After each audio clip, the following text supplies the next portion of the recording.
Hey there, YTPC. Michelle Baruch coming at you from an overcast but otherwise nice day here in Wisconsin. It's actually in the 60s and not humid and very pleasant.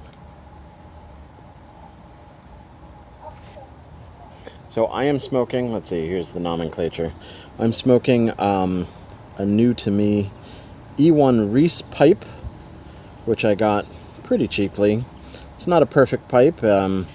Some strange, I don't know if you can see that with the backlight behind me, some strange like red hue there, and there's a little bit of a gap where the stem meets the shank, but it is an actual Cumberland stem, which I was surprised to find. And in it, I have a little bijou from Cornell and Diehl, excuse me, that was sent to me by Corvette Jim Piper. Very, very nice of you, Jim. This is really tasty. I'm not going to do a review on it. I'll do a proper review at a later date, but really tasty. Smells amazing, and I love the broken cake texture of it.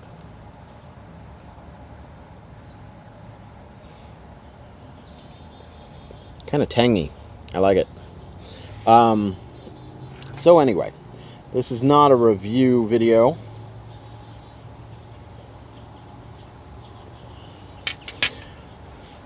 So some of you may know that the Jewish high holidays are coming up. Rosh Hashanah, which is the Jewish New Year, begins Sunday at sundown. And then that begins a period of high holidays. There's Yom Kippur, which is the Day of Atonement. It's 8 days later. And then a little bit after that, there's Sukkot, which is actually one of my favorite holidays. And then Simchat Torah, which is when the Torah scroll goes all the way back to the first line of Genesis after a year of reading it through. So this is a really big kind of roller coaster of a period for people in the Jewish world. And I wanted to talk about it just a little bit, not on a religious note, but on a personal note. So Rosh Hashanah kind of starts off things with a sweet note. It's the new year after all.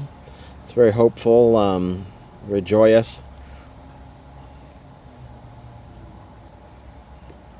It's traditional to start off the new year with sweet things and new fruits, like pomegranates and apples with honey, and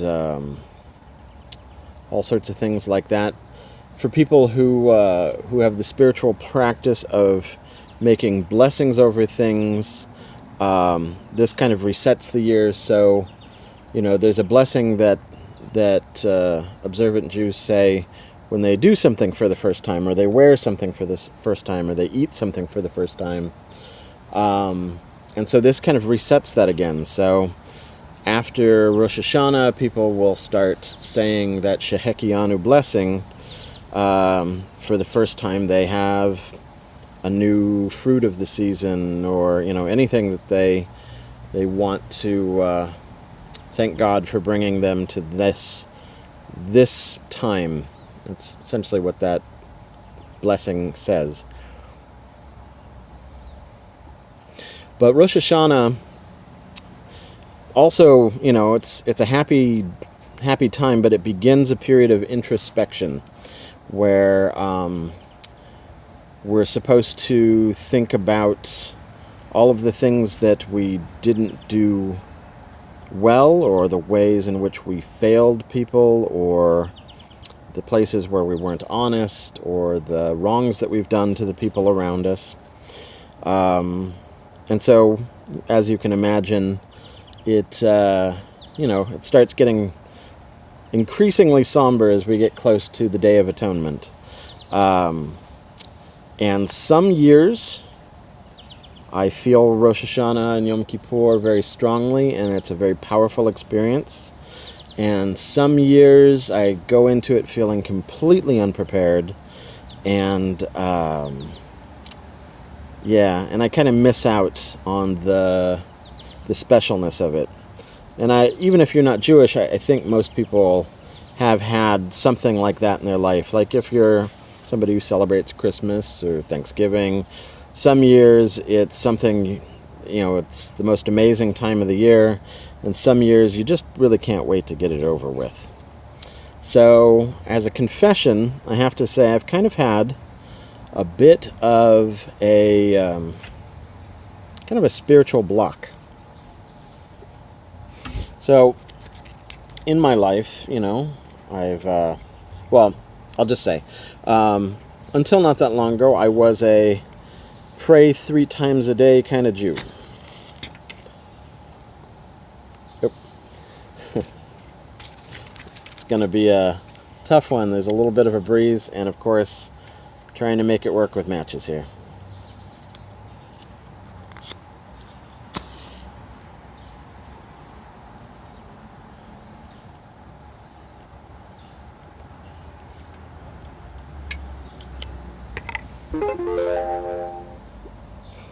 I wasn't just religious, I was spiritual. Right? A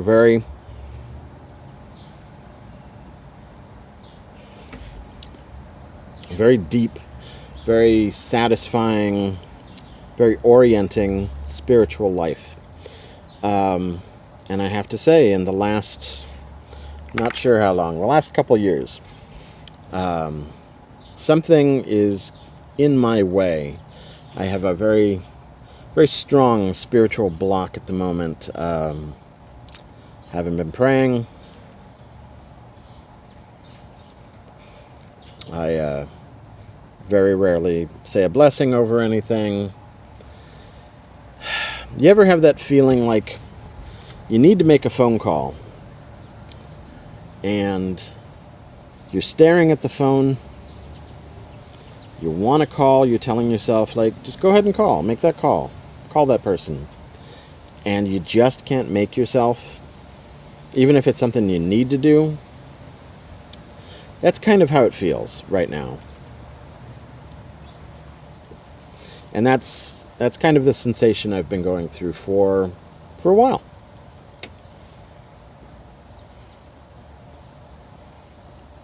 Doesn't make me any less Jewish. In some ways, some would argue it makes me more Jewish. That's a conversation for a later time.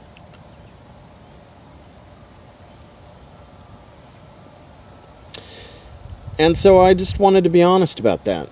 And also honest about my hopes for what this turn of High Holidays has the potential to bring for me.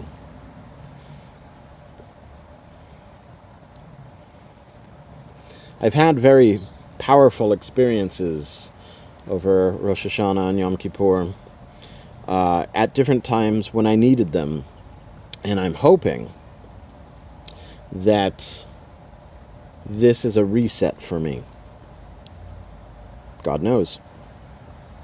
So that's it. Just wanted to share a little real piece of myself for a second. Because I know that I certainly paint a pretty enthusiastic picture when I'm here, because this is a very happy part of my life. But it's not the total of what I am or who I am, and so I thought I'd share that with you guys.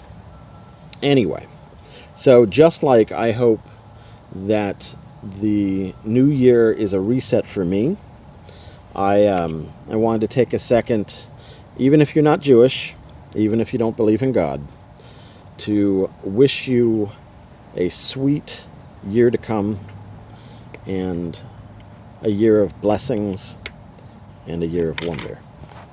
Sei gesund.